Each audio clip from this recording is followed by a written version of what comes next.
Thank you. আমাদের কাছে এখনও পর্যন্ত প্রতিবেদনটা আসেনি।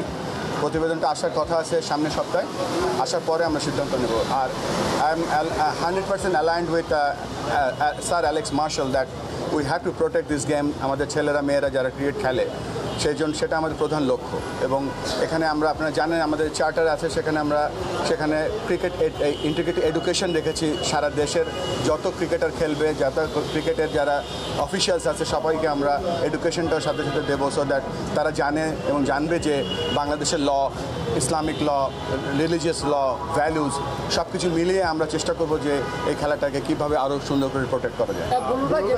জেনে থাকবেন যে আমাদের যে ইন্টিগ্রেটেড ইউনিট আছে, আমাদের দেশের ক্রিকেটটাকে প্রোটেক্ট করার জন্য আমাদের কী করণীয় সেই লক্ষ্যে আমরা এই কাজটা অত্যন্ত সিরিয়াসলি নিয়েছি, যেটা আমাদের চার্টারের মধ্যে আছে, ইন্টিগ্রিটি অফ দিস গেম। এটাকে এখানে ইন্টিগ্রিটি বলতে বোঝাচ্ছি কীভাবে আমরা এই খেলাটা প্রোটেক্ট করব, কীভাবে অ্যান্টি ডোপিং। আপনারা জানেন এখন ডোপিং একটা বড় ব্যাপার, সেটা আমাদের ন্যাশনাল টিম শুধু বাইল্যাটারাল বা আইসিসি ইভেন্টস খেলছে না, এশিয়ান গেমসে খেলছে, একদিন অলিম্পিক্সে খেলবে। তো অ্যান্টি ডোপিং কত ইম্পর্টেন্ট, সেফ গার্ডিং কত ইম্পর্টেন্ট।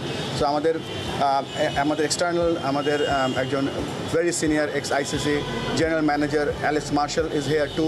সো আমরা তার থেকে একটা দিক নির্দেশনা পেয়েছি আমরা কীভাবে এই গেমটাকে এই খেলা, এই বহুল পপুলার খেলাটাকে আমরা কীভাবে প্রোটেক্ট করতে পারি, এবং তিনি আমাদেরকে আইডিয়া আজকে দিয়েছেন কীভাবে আমাদের দলটা তৈরি করতে হবে। এটা আমার স্পেশালিটি না, বাট আমাদের প্লেয়ারদের সাথে যেটা আলোচনা হয়েছে আমরা কীভাবে আরও পারফরমেন্স বেটার করতে পারি, পারফরমেন্স এনহ্যান্স করতে পারি। তারা এক একটা আমাদের কাছে মনে হচ্ছে যে এক একটা প্লেয়ার হচ্ছে এক একটা হিউজ পাওয়ার হাউস, এবং এই এক একটা প্লেয়ার কীভাবে তারা বিশ্বের সেরা প্লেয়ার হতে পারবে সেই কনফিডেন্সটা তাদেরকে দেওয়া হয়েছে এবং তাদের সাথে সেটা আলোচনা হয়েছে। আর প্লেয়াররা যেটা আমাদের কাছে দেখেন, প্লেয়াররা কিন্তু আমরা সার্ভে করেছি এবং সার্ভের মধ্যে তাদের যে মতামত সেটা তারা লিখেছে। শুধু তারা মার্কিং করেনি, তাদের মনের কথা তারা লিখেছে। সবথেকে ভালো লেগেছে যে লেখার পরেও আজকে তারা ফিজিক্যালি আজকে যখন উপস্থিত ছিল এখানে, তারা তাদের যে সমস্যাগুলো আছে সেগুলো শেয়ার করেছে, তাদের সাকসেস যেগুলো আছে তারা সেগুলো শেয়ার করেছে, এবং তারা এটাও বলেছে যে আমরা যেই লেভেলে সাপোর্ট পাচ্ছি বাংলাদেশ ক্রিকেট বোর্ড থেকে সেটা আমরা হ্যাপি, এবং আরও কিছু জায়গা আছে যেইগুলোতে আমাদের ইমপ্রুভমেন্টস এরিয়াস আছে।